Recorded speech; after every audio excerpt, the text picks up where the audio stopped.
Got 911. What's the location of the emergency? Sandy Hook School. I think there's somebody shooting in here. Sandy Hook School.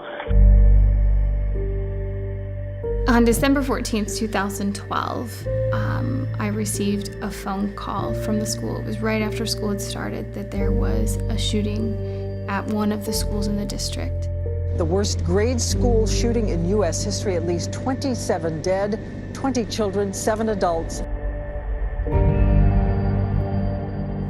I sat in the firehouse, I think, over 3 hours. Alyssa had been there 5 hours before we finally found out that Emily was one of the victims.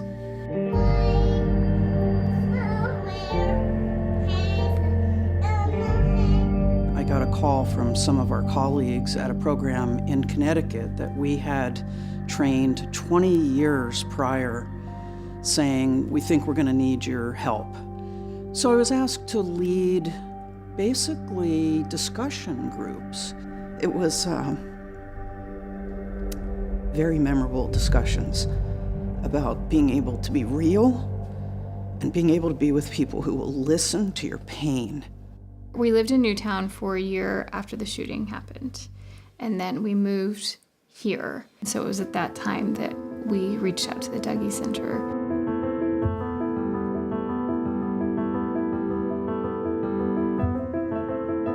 The Dougy Center is a good place to express your feelings. They've been through the same feelings that I've been through, and if they've been through the same things, then I can tell them what I feel, and then we'll have a lot of connections. Going through this model really kind of helped make me understand that what I was feeling and experiencing was normal, and that there's not a finish line to the grieving process. Grief is not a linear process. No. And it's messy, it's complicated, you feel contradicting emotions constantly. You grow in your ability to empathize with somebody. You're hearing them go through what they go through, and your heart can just go out to them in a way that is so much deeper than it could have ever been before. From this center here in Portland, our model has radiated out across the country and around the world.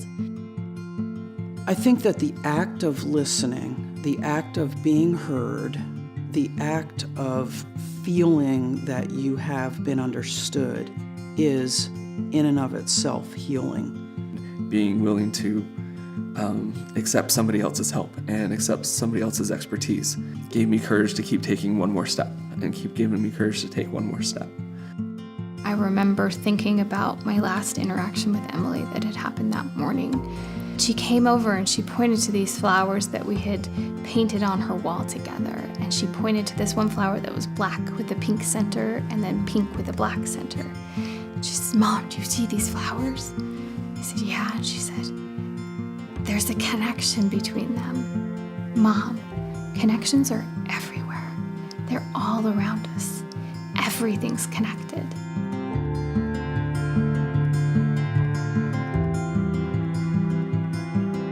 The Dougy Center has never experienced a time where we didn't have a wait for our services. We continue to rely on this incredibly generous community to come together and help grieving children and families through the Dougy Center, through their generous support. I just don't want anybody that finds themselves suffering to minimize their pain and not understand the power that their broken heart can have for somebody else.